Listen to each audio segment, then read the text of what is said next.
Thank you for once again filling up your life with listening to me. The plan for today is that we will just meet together this morning. As you see, my voice is going and also my mind is going. I'm getting quite exhausted, so I think we will stop at lunchtime. But I would like, if possible, for you to have a further chance for discussion on the basis of all the different talks I've given. So I'll talk and show you one or two things until about 11 o'clock. And just before that, we'll have a break. And then we can have an hour for you to ask questions or make comments. Okay? And then we'll stop at lunchtime. The three things I want to talk about until the break.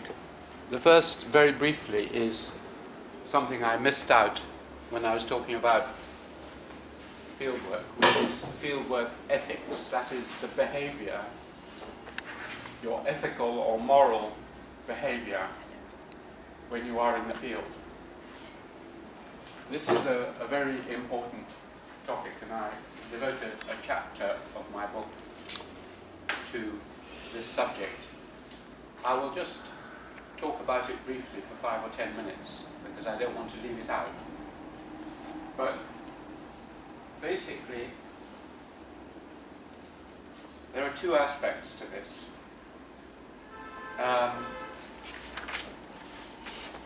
One is, to whom are we responsible when we are doing our work? The difficulty is that if you are doing field work in another society, one of my students, for example, there are many people who think that they have some rights and investment in your work. And they will expect you to maintain a relationship and to report to them. So, for example, when I went to the Himalayas the first time, I was sent by a university. So I have a responsibility to the School of Oriental and African Studies. I had a grant from an American foundation, a British foundation, London Cornell Project.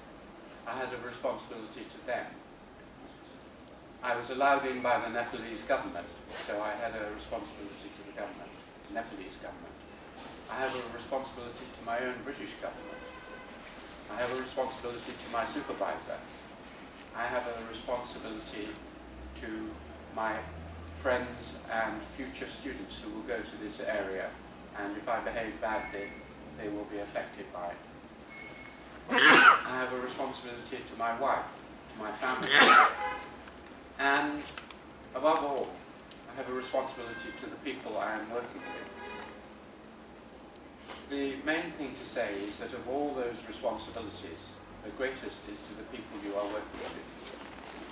If there is a conflict between the people in the community and any of the other, as they call nowadays, stakeholders, people who have a stake in what you are doing, then it is the people in the community you should protect. So if the government asks you for information which would damage the people you've been working with, you have to try and avoid giving that information. You are in many ways rather like a lawyer who has been given information by the person he or she is representing, or by a psychiatrist who people have given secret information to, or by a priest to whom someone has confessed. You have an obligation of secrecy. So that's the question of to whom you have responsibility.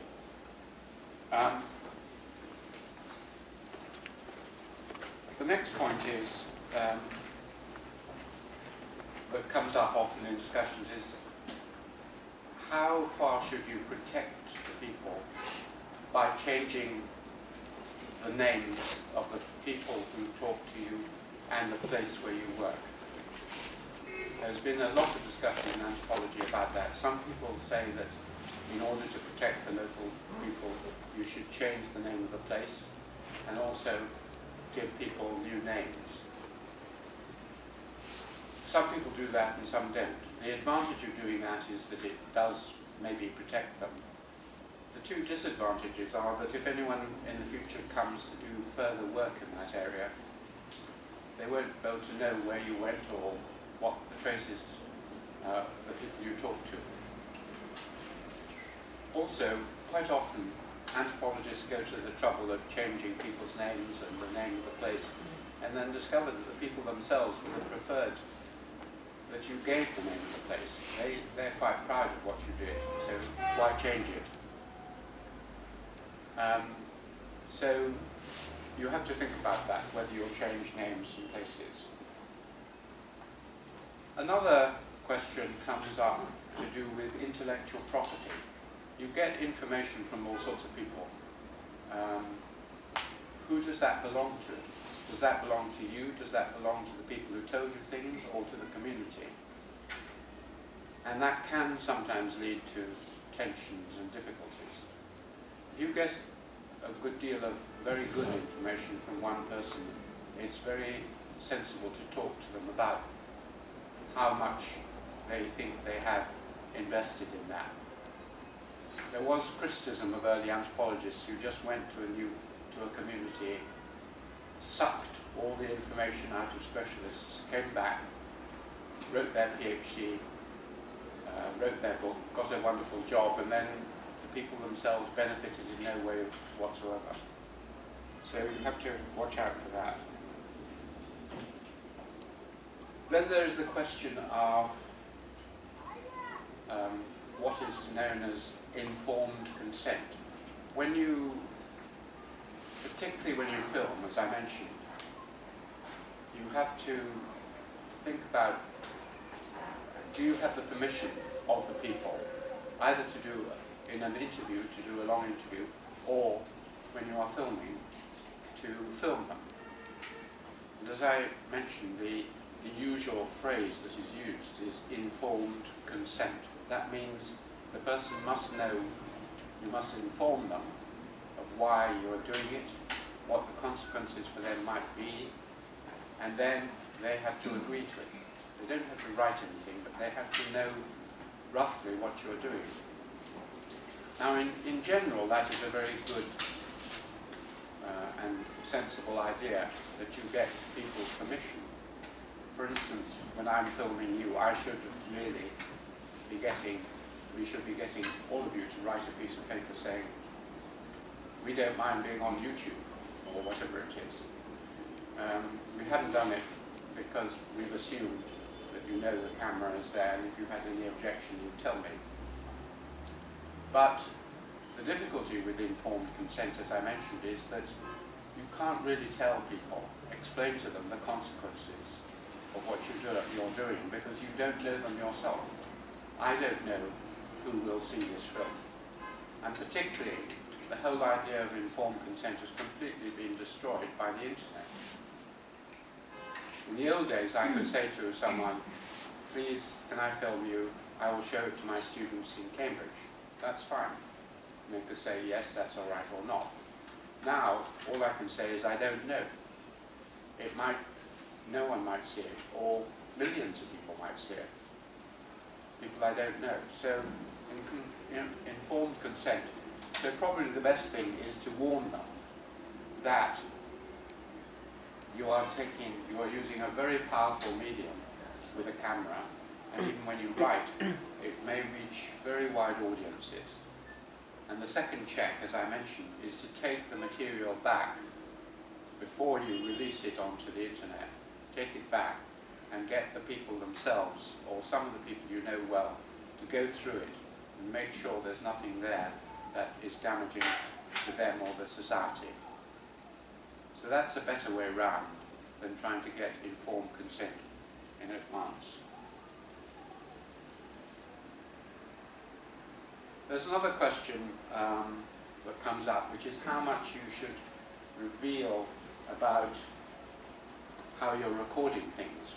A few of my colleagues have had these small recording devices, these digital recorders, or in the old days tape recorders, and just had them in their pockets or hidden them in a drawer or something and recorded people. I personally think that is very immoral, that you shouldn't do it. I had a pupil of mine who did that a lot, and I think he was behaving immorally. Ironically, he became the chairman of the ethics committee of a big anthropological association. I always thought that was rather ironic in his behaviour, but there we are.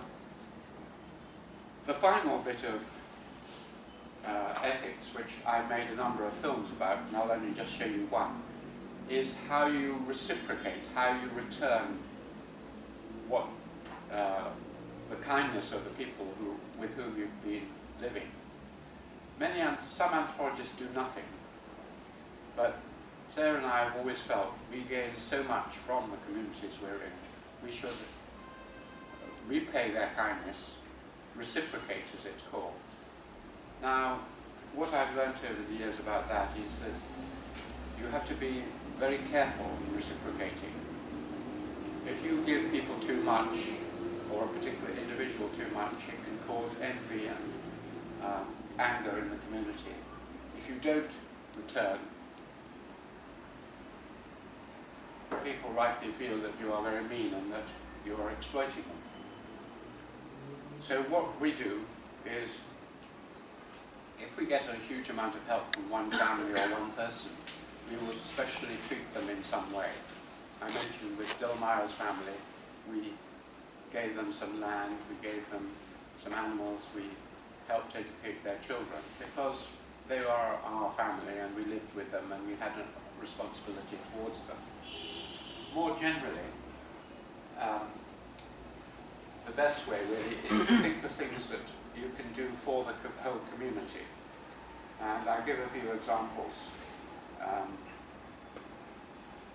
This is a film which I won't show you, buying land for our family. We're going to the bank and buying land there. Here is a case where we are buying gold for this little girl, Prem Kumari, to wear. All children should have gold, or young girls should have gold, so that it makes it easier for them to marry. So when she was 12 or 13, we bought her some gold, and that's a film about that. When I went round the village, I would carry in my pockets sweets, and when I met children, as you see here, I would give them sweets. It's just a small gesture, but shows some friendship.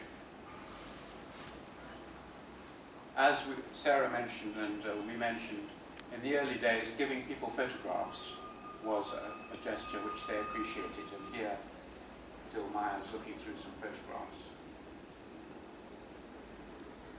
You may find that you're in a community where you can help by teaching. Many of these communities don't have good, for example, language teaching. In our case, we can teach them a little bit of English. And this is the village school, and a little bit of a film of Sarah doing some. An obvious way in the early days, though this is changing, is to take quite a bit of extra medicine with you. Because in this community, people, as I mentioned, are ill all the time. And just very simple medicines. I took about 10 simple medicines, things for cuts, for coughs, for worms, this sort of thing, which are not dangerous to administer.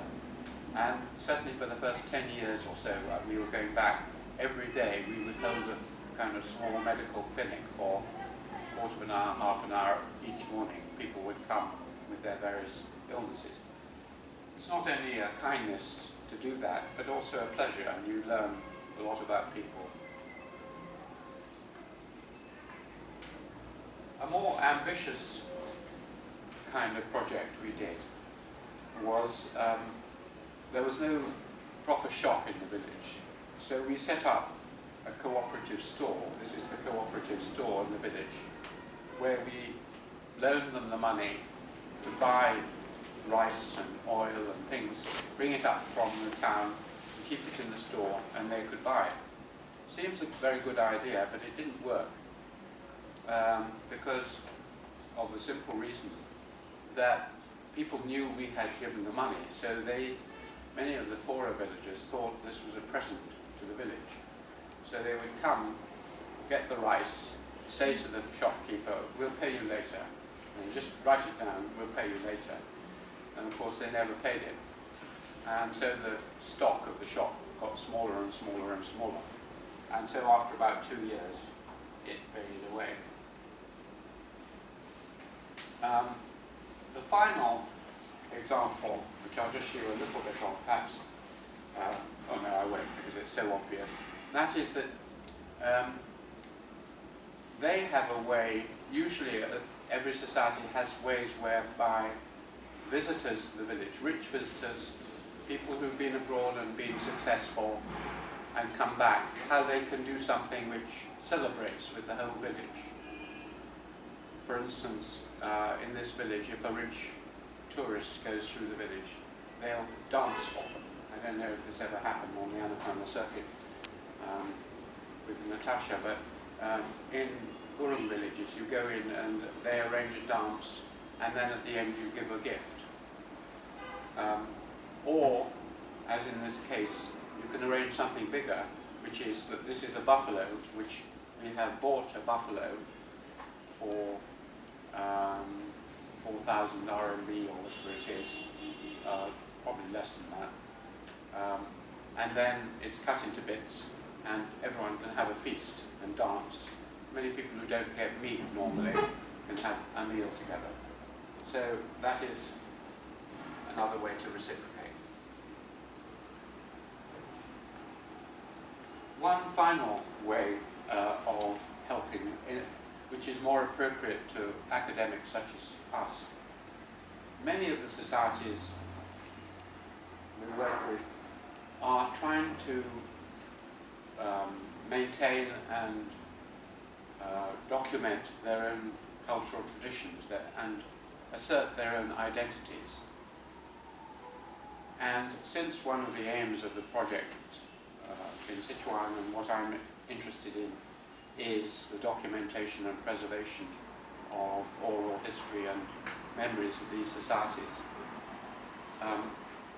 When in 1990 we were asked to participate in a meeting of all the local shamans for the whole region in Pokhara, we went, and here you see me giving a talk about why the collection of their myths and rituals was important from an anthropological point of view. So they proceeded to do that, and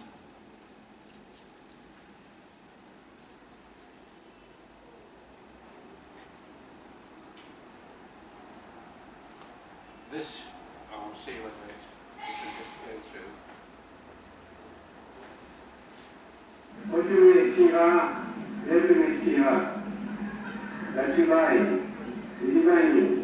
I'm speaking Kuru.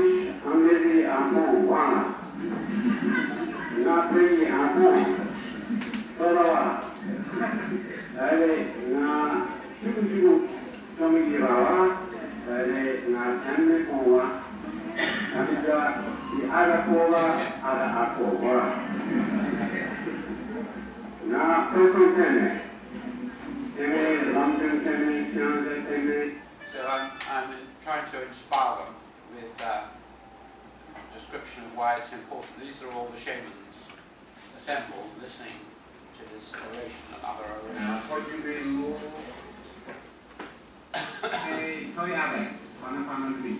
There will be nothing left, I say.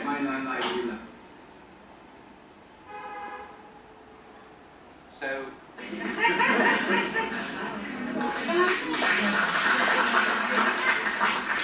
then they had meetings where they gathered money together, and they set up this, the TAMUK, the Tamil Religious and Cultural Organization, which now has a website and branches all over the world.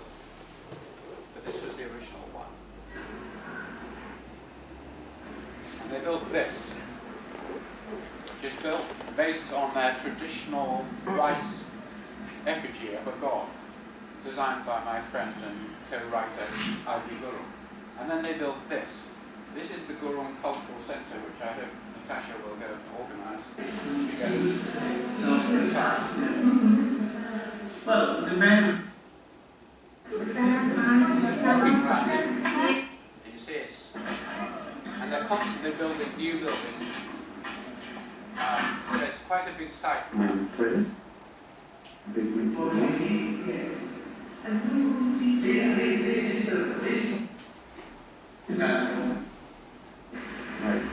This is the library upstairs. You see a large building, but nothing in it.